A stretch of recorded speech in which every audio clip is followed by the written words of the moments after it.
I think from the minute they meet us, they feel confident knowing that we are a family-owned business, and they know that basically it's both of our responsibility to make sure that this install will be properly done with no issues, no leaks, and the homeowner can enjoy going solar and not to worry about in the future once the installation process is complete.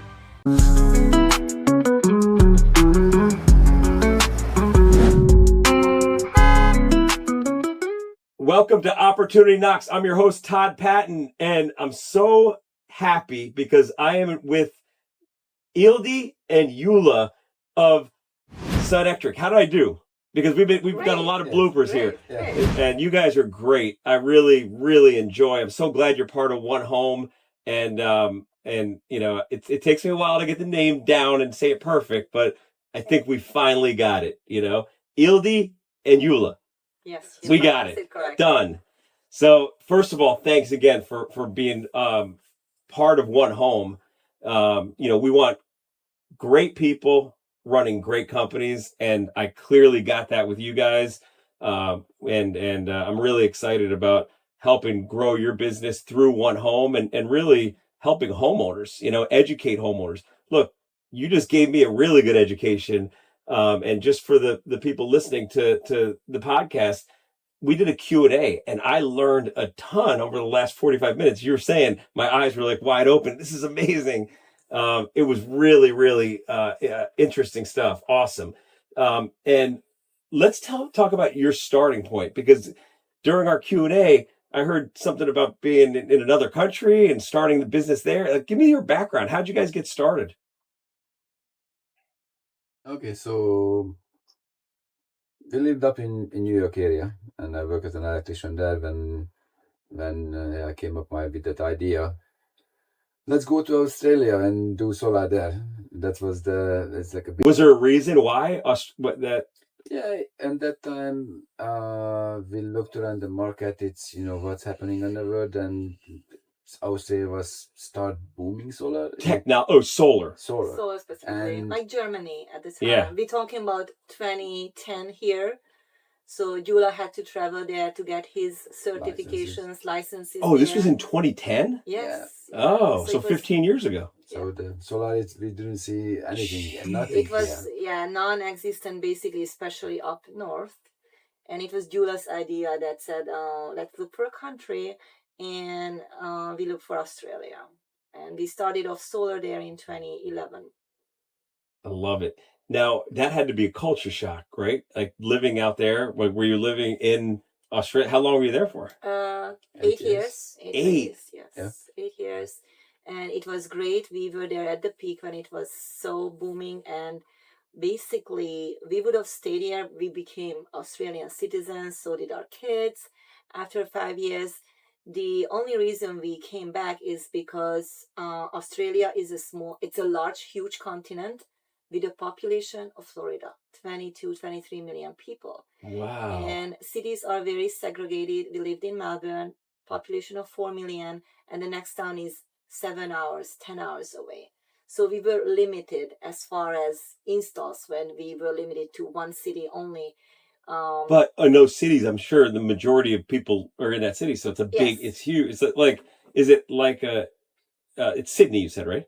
No, Melbourne. Oh, Melbourne. Mm-hmm. It's like 4.5 million people. Wow. But you just lived in one capital city, and after that, it is just nothing. And what about like culture shock? Forget about work. Put that aside for a second. Just like with the kids, how old were the kids when you moved? The kids were 2, 4, and 6. Oh, so they were young. So it was easier for them to transition than for us adults. And then did they have friends that they made there? Yes.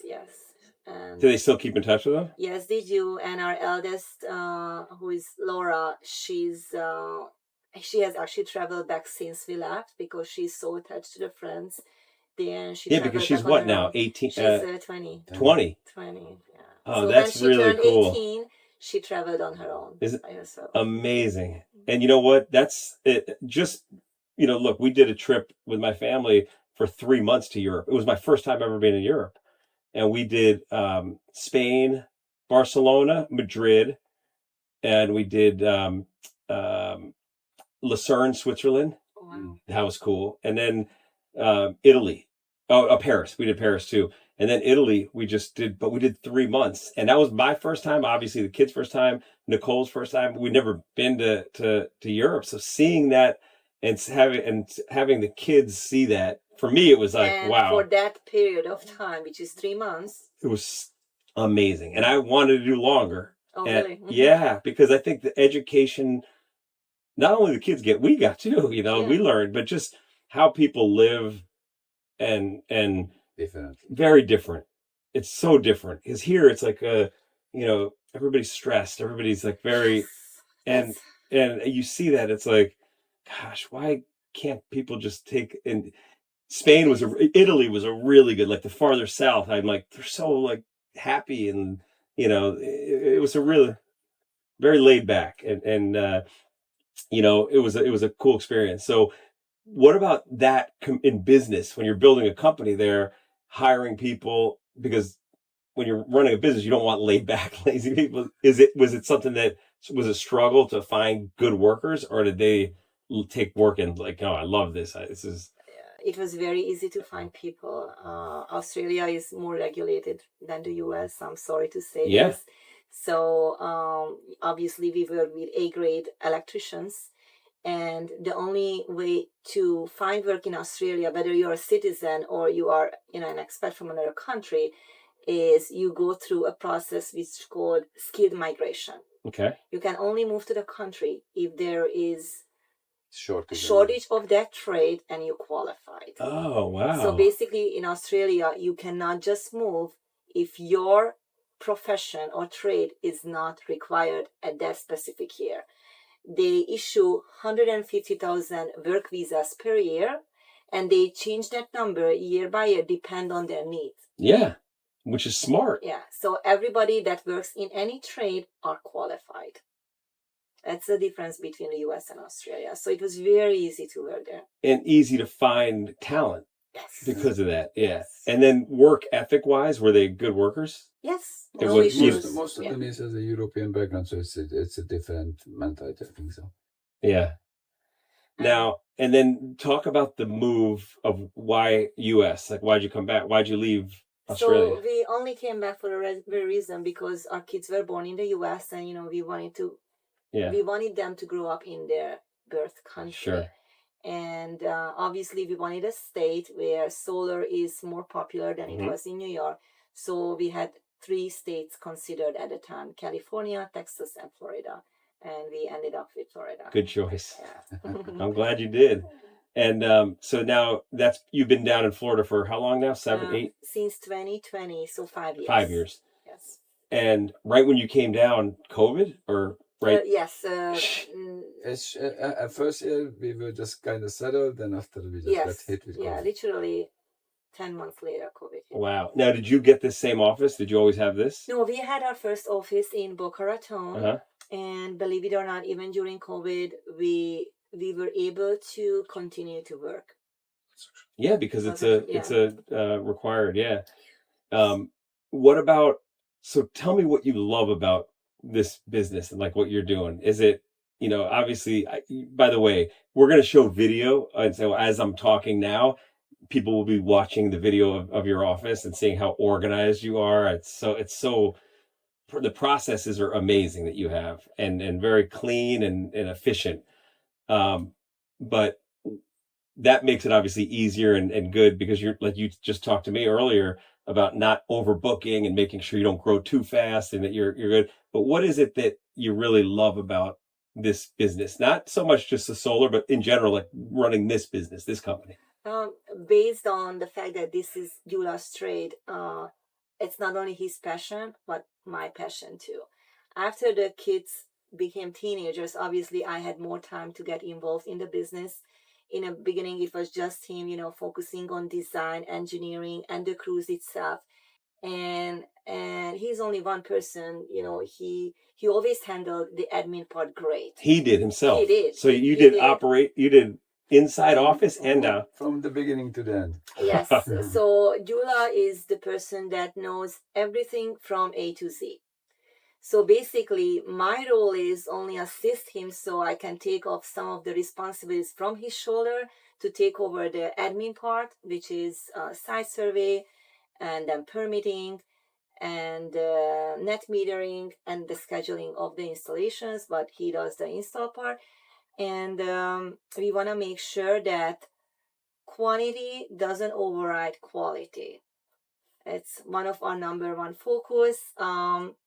The first 4 years, our operations mainly focus for the Southeast, so anywhere from Florida City Homestead to West Palm Beach, the greater Miami metropolitan area. And last year we have transitioned into Central Florida. So basically now we have operations in Orlando, Tampa, Sarasota, Naples. How's that possible? Because to me, you're like just getting there physically, that's a big expense and doing it. But can you quote a job without being there physically, or do you have to go on? We physically send a site surveyor there. We have sales personnel living in those areas. All right. However, our crew leaves from our office on those days at 5 a.m. They are at the job site at 9 a.m. and they complete the install if it's a 10 kilowatt the same day. Jeez. If it requires 2 days, they they can do stay. travel back. So because of our warehouse where an office located in Coconut Creek, we were always in the middle and we covered a 5-hour radius basically, even on the East Coast, or 4 hours. So for them to travel to Tampa, it's 3 hours. South Orlando can be only 2.5 hours. So it's not that bad. It's still doable. Awesome. And going back to my question about like, obviously the client. Or when you just Yeah. filling it up that, the design. Yeah. But we have online tools, when we're getting somebody doing a sales in Orlando, we going there physically to get the information from the house. But for proposal wise, we have online tools. We're able to get the quote and perfect roof measurements through that design tool. And we can just, give them an estimate. Okay, that's what you need. That's gonna be approximately look like on the roof. But after we decide, so we get all the information, we can just finalize it with them. So the first thing is you got to get the bill to know the how much, what they're using, right? Like the electricity. And then once you have that bill, and they can just send that to you, email, fax, whatever. Yes. Or not Yeah, fax. yeah. I don't know if people Email. fax. Do people Yeah. fax anymore? I don't even know. No. But so they email it to you, you have the bill, look at it. Now you have to look and say, do you have the space on the roof, which most people are going to have, because what else, right? They're going to have space We have some crazy roof, like because of pitches bigger the Yeah. house, those huge mansions sometimes it just really, we cannot fit it because there's so many angles or the house, the shape of the house, it sometimes make it hard. And like a simple house, much easier to put the design on it. Sure. What about, I saw some great testimonials that you guys have. Like the people rave about you, these homeowners. The testimonials are awesome because it's not just they were great, but it's very detailed. Yes, very so detailed. You can tell it's very personalized Yes, from them to I love us. that. But what is it? What do you think that gets those? What do you think makes somebody want to write a story like that? Is it because they're saving so much money? Is it because of the service? Is it because of a combination of both? What do you think? I think from the minute they meet us, they feel confident knowing that we are a family-owned business. And they know that basically it's both of our responsibility to make sure that this install will be properly done with no issues, no leaks, and the homeowner can, enjoy going solar and not to worry about in the future once the installation process is complete. So I think having a company of this size makes a homeowner more comfortable than going to larger organizations where they have managers and more people involved. You're a number.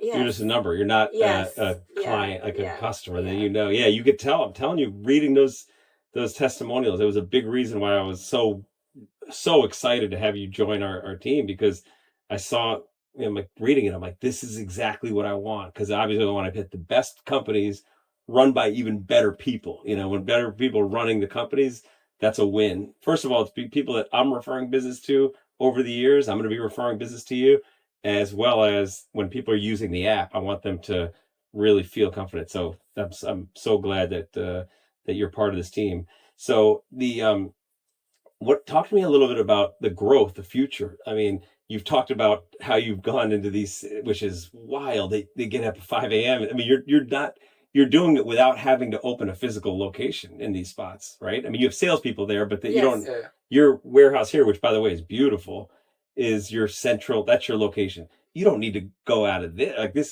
that'll be your spot, right? That'll be Yes. your home. Yeah.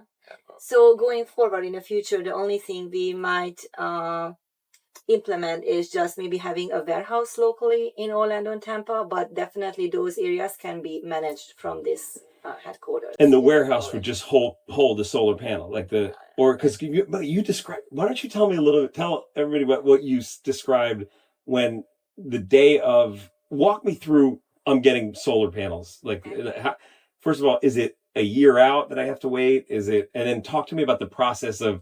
Does the driver come with the solar panels in his truck and then walk me through that? So the overall process, it generally takes about 4 months. Okay. Maximum the 6 months. It depends on the permit approval time. We like to say 4 months. And once we have everything set, we send the design to the homeowner so they can review it and confirm it that this is how they want it. And this is the design of where the layout of the panels are going. Of the panels, yes. Once that's complete, we submit for permit review. And it takes anywhere to 2 to 3 weeks to get the review approved. And we call the homeowner and we schedule the installation date with them based on their availability. And the materials get delivered from CD Green Tech, who we've been working for about 4 years now. We get all the materials directly from them. To you? No, actually. Some to our warehouse, but the panels will be shipped the day before directly to the homeowners. This is only to limit the risk of getting the panels cracks or injured. And where do they put them? They put them on the driveway on pallets. Some of the customers requested put in the garage, but most of the time. And they cover them up. They're just It's like a package. It's a big package, so they don't really see what it is, but it's like a big package. And it's very heavy. It's not something that people can just grab it and take it. Mm-hmm. So it gets delivered the day before. This is to ensure that when the crew arrives 8 o'clock in the morning, we have everything on site and they're ready to go and do their job. Awesome. And then we schedule inspections. Once we pass inspection, we have, permit to operate and we submit it to FPL. Some area you can finish up the job. You start in the morning and you can panel it up at the end of the day. Some area we just have to make it rough ready, so the framing and the electrical done. And after you schedule a few inspections, and after we have to reschedule the crew again to go back. So usually it depends on the size. It's a 1 or 2 day process. Got it. That's not bad. And only 3 to 4 months plan total. For the planning. Give me your best success story, like case study. So savings, I don't know if you know this, because obviously I'm just asking this off the cuff, but is there anybody that said, my electric bill was $800, $600 a month, $500, whatever it is? Do you have any of those? We just had one recent one. It was actually a 50 kilowatt AC install. So it's a huge system. It was a huge house. And the customer has about like $1,200, $1,300 bills. It's a huge house, 18,000 square feet, 8,000 square feet home. And when we turn up the system and we run it almost a month, they're saying something is not working properly. I'm still getting like $700 bills. So I went back to look around the house to what's happening, and the system is working fine. Everything is shows and the numbers is correct. And we look around. Are you guys using in this cold weather the pool heat? And I said, yeah, of course. And how many times you guys using the pool heat? We're not even using the pool heat, so we just didn't turn it off. And so they just changed the temperature that all when you use the pool heat when you guys planning to go in it, so maybe on the weekend. So they were running it all the time. But they were not using it. Remember, we had the coldest January and February. So they just wasted all the solar energy what they could export it, so they lose their bill. They just used it. So they turned it off. Turned it off, and the next month the person just called me and I just got a $30 bill. $30? Yeah. That's the taxes and the fees. That's the charge, the monthly charge. Wow. So he saved $1,200 a month, about $1,000. So $12,000 a year. He's saving.